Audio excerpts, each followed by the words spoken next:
Thanks for taking the time to come here today. I will be talking about the next TikTok is a prediction market. My name is Leo. I'm the founder of Alkimiya. We're working on a project called 42 Space. So the key intuition here is that for any kind of engaging informational systems, they turn informational entropy into something that's single, continuous update signals. That's very easy to interpret and very easy to act upon. For the remainder of the presentation, I'll talk about what are the implications, what are the learnings to design and distribute such kind of system. So it is very obvious that media has evolved a lot since we were kids, and well, some of you are still kids, and we went from very passive curation, reading editorial notes, newspaper, to something that's interactive. What your friends see is what you see, and your interest graph, every tiny little glitch of your mouse becomes information loop that helps people push what you see next to generative, which I guess we're still as a civilization figuring out what's the implication of that. So social and video are now primary news rail for a global audience. Weekly use of YouTube for news is now 30% worldwide, and for TikTok it's 17%. So 34.5% of the active social media users say that the number one reason they will use social media is to find out what's going on. So social has become the news destination by design, and this is definitely not a new realization. But the problem is now feed is mediated instead of proper news discovery. And this is a pretty widely discussed phenomenon, but at its core, something like TikTok and Toutiao, right? There are sensors. These are sensors that yield very dense feedback that's decoupled from social graph. So everything that you do, every tiny little micro behavior becomes inputs into this cold learning beast that outputs the right kind of content for you to consume. So this is a very high frequency marketplace that allows content creator to constantly bid for your attention and very precisely matches the right kind of a long tail niche content with the kind of weirdos that just happen to love that kind of content. So as a result, we have a very a custom printed a news app that feels like it knows me so well, and which drives session depth and the return frequency as well. So the dark side of that, which also has been explored pretty widely, is that this accelerating information cocoons that form around your reality, and everything you see more of it, and the more you believe this to be the objective truth of the universe. And now, overlay that substrate with LLMs, we get something far worse. And it is very clear that this is going to be a one-way street, right? Now, 70% of people are using AI chatbots as the primary source of news, and this is increasing at an insane speed. Now, 53% of the population worldwide says that AI has profoundly changed their life for better or worse, and this is only going to get more and more so from here. So as LLMs becomes the de facto middleware for us to read and consume information, on average, our echo chamber will become worse and worse. It will become narrower, it will become more confirmatory, because LLM will say anything to get your approval, right? And more polarized. So how do we break out of this problem? And this is a very, very complicated problem too. It's very multidimensional, and it involves many, many aspects of how we interact with the world. But in this world of infinite murals that's built around us, so finding social consensus is becoming harder and harder. And markets, this good old invention, is still the most effective consensus finding instrument. And prediction markets is very, very special, right? They turn information, they turn private knowledge into common information, and in turn turn into your information cocoon into something of a decision support matrix.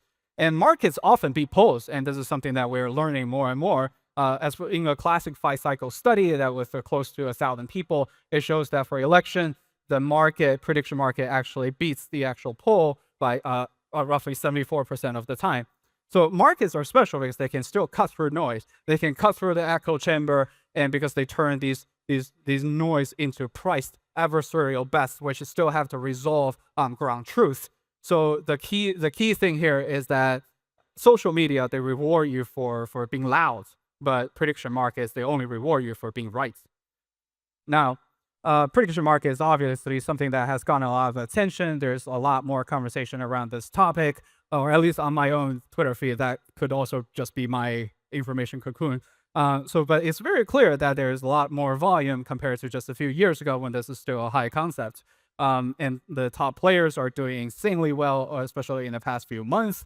The user behavior, they started as very scattered, but now concentrate around several major headlines: U.S. elections, sports, macro prints, major tech milestones. Overall, the topics are still very, very U.S. centric because the background of the first movers. And most of the markets outside these headlines, they're very small. They only have less than 100K in total volume. So what this profile means is that with the right design, we can actually unlock a lot more headroom for growth, especially in areas that haven't been touched by the top movers. So in our surveys, we asked, what are the most important reasons that's stopping you from using prediction markets today? And the common recurring themes are, one, simplicity, because most people, they care about outcomes, right? Whether a thing is going to happen or not, who's going to win, rather than pricing probability. But the probability of a certain event happening, whether it's 47% versus 43%, that really doesn't matter to average people. And secondly, liquidity. There's a lot of fragmentation across different topics. Most of the spreads are pretty terrible. This is a well-known problem. Distribution. How exactly do we match the people who have the expertise to comment, to contribute to a specific topic versus people who are just randomly like looking for opportunities? So distribution, matching the right market with the right consumer is still a largely unresolved problems. And lastly, resolution and accuracy. This is also a very well-known problem. This is quite complex, and there are several ways that people have been trying to address this, from using external third parties that's stake-based, to complete centralized committees, to today using a consortium of LLMs, which end up every one of them hallucinate. This is going to be a challenge for quite some time, but it's very, very interesting. Anyways, so we do think that prediction market have the highest chance of going mainstream simply because the topic is much more easy to explain than 100x perps. So, but in order to get there, personalization is very, very important, because you're only interested in going there when the initial hook actually is something that you care about. So the kind of North Star moments that we expect for prediction markets of the future is that the moment that you enter into this space, you see that, oh, this really understand my niche. And it doesn't take very long for you to realize that, oh, this is something that's very, very custom-made for me. So it doesn't matter if your niche is, sneakers or US politics. It should be able to, the right topic should be able to find you within less than 10 swipes. And you can act within a few seconds the moment that you see something that you have expertise on, instead of dragging this on. And lastly, you can learn about the outcome very, very fast instead of waiting for a year or two before finding this out. So in order to achieve deep personalization, the first step, we have to do localization. And this is something this kind of playbook has been tried very, very frequently with popular social media engines. So at the end of the day, prediction market is a hybrid of trading, both trading and a media business. And a media business means that aside from P&L, it needs to provide either deep insights on the data or huge entertainment value, and both of which requires a lot of localization in order for the audience to actually resonate and care about these topics. So right now, most of the topics on the prediction markets today are very, very US centric, and this is for valid historical reasons. But the largest markets, addressable markets for prediction markets, are outside of the US. And especially looking at this part of the world, there's high density of young people. They're mobile native, they're social media native, they grow up in social media, and they're very, very engrossed in PvP games that crypto has onboarded them to. So how do we open this up? How do we create this market for these users? The very first step is to recognize that in order to create the right topic, to surface the right topic to this kind of audience, a lot of these markets are going to look long tail. But long tail markets, they're not niche. This is where the true local knowledge, the tested knowledge really resides. So liquidity bootstrapping has historically been very difficult for prediction markets because the conditional token framework, which has been around for almost 9 years, and this is the mechanism where you take $1 and split that into equal amount of yes and no, and you put it into give to market makers or put them into terrible performing AMMs. However, highly viral topics that are real time, they tend to be long tail, and the inherent liquidity bootstrapping problem is going to incur if you want to serve these markets. So if you want viral topics, then you can't have liquidity in today's setup. So we have to change the mechanism. To really unleash that potential, we have to make sure that a market that has $1,000 in volume feels just as engaging and fun as a market that has 100 million. Otherwise, this whole thing just doesn't work. Now, so there has been a lot of existing behavior in the meme coin land that show similarity to prediction markets. So like people were trading these Bowden Tramp coins as proxy to real world events, and there are a lot more. There are a lot more in the trenches.